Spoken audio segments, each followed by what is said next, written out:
नमस्कार साहित्य प्रेमियों।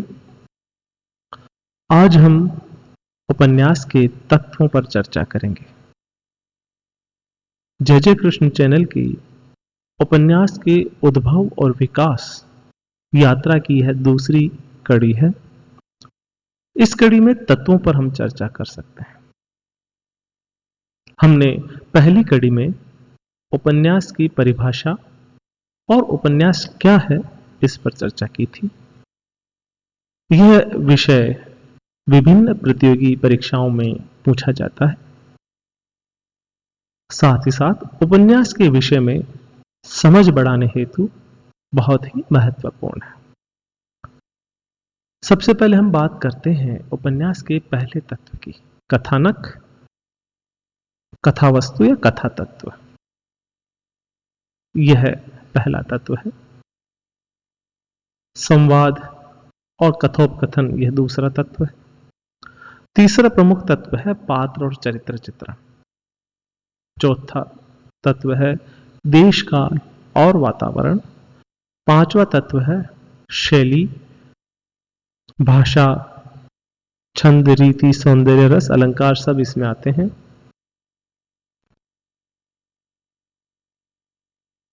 उपन्यास के कुछ और तत्व भी हैं। द्वंद्व और संघर्ष, कुतूहल, सस्पेंस। ये भी रचना कौशल अर्थात शैली के अंदर ही हम इसको मान सकते हैं।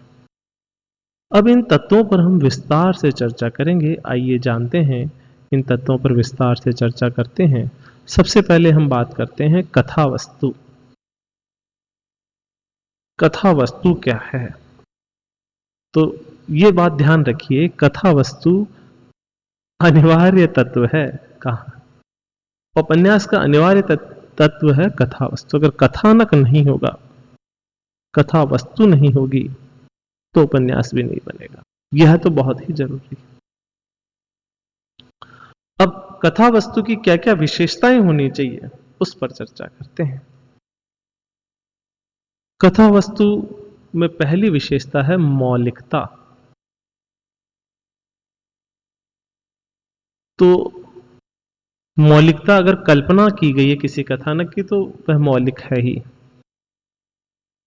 परंतु ऐतिहासिक घटनाओं से भी ली जा सकती है, लोक कथा से ली जा सकती है, पौराणिक कथाओं से ली जा सकती है। इन सब के साथ लेकर जो घटना है उसको लिखना कथानक नहीं है। उन घटनाओं को लेकर अपनी खुद की कल्पना का जो मिश्रण करने के बाद हम कथानक लिखते हैं, तो हम कहते हैं कि ये मौलिकता का गुण है। मौलिकता कैसे आएगी? लेखक की कल्पना से आती है। पूर्व में लिखे गए कथानकों से अलग होनी चाहिए। अगर पूर्व जैसा ही कथानक लिखेंगे तो वह मौलिकता नहीं आएगी।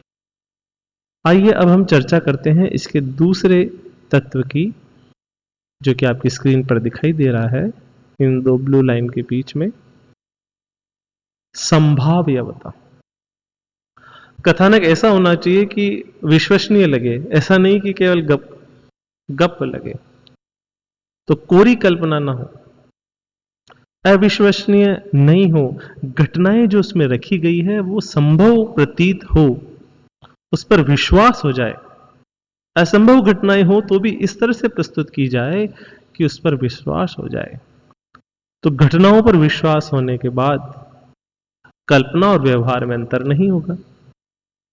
इसलिए घटनाएं इस तरह से लिखी जाए कि वो अविश्वसनीय है, कपोल कल्पना या कोरी गप न होकर संभव प्रतीत हो। आइए हम इसके तीसरे गुण पर चर्चा करते हैं कथानक के। कथानक के तीसरा गुण है रोचकता। रोचकता होनी चाहिए कथानक। सहज प्रवाह, कथा सहज प्रवाह में निकले, सहज सीधी बहती जाए कथा, अटके नहीं कहीं पर। और पात्र भी उसके अनुसार व्यवहार करें, पात्रों का गुण बदले नहीं, पात्र अपने चरित्र के अनुरूप व्यवहार करें। कोई बुरा पात्र है, कोई खल पात्र है तो खल व्यवहार दिखाए जहां उसको दिखाना है। तो पात्रों का चरित्र जिस तरह का है उसी के अनुरूप वे व्यवहार करें। विपर्य, विपर्य का अर्थ है अगर किसी कारण से कोई पात्र अलग व्यवहार करता है तो उसका कारण देना चाहिए। घटनाओं का क्रमिक विकास होना चाहिए, ऐसा नहीं कि पहले बढ़ा फिर पीछे ले लिए गए। तो घटनाएं क्रम से होनी चाहिए। घटनाओं और चरित्र में संबंध होना चाहिए। घटनाएं कहीं और चल रही है, चरित्र कहीं और चल रहे हैं, तो ये कथानक में रोचकता नहीं ला पाएगा। यह एक बाधक तत्व सिद्ध होगा। आइए चर्चा करते हैं हम संघर्ष की। कथानक में एक तत्व होता है संघर्ष, आपकी स्क्रीन पर दिखाई दे रहा है चौथा तत्व। संघर्ष क्या करता है? रोचकता को बढ़ाता है। अगर दो पात्र आपस में संघर्ष कर रहे हैं, रोचकता बढ़ेगा। राम रावण का संघर्ष आप जानते हैं कितना रोचक है। तो भावना के प्रवाह में किम कर्तव्य मूढ़, अस्थिरता में विकल,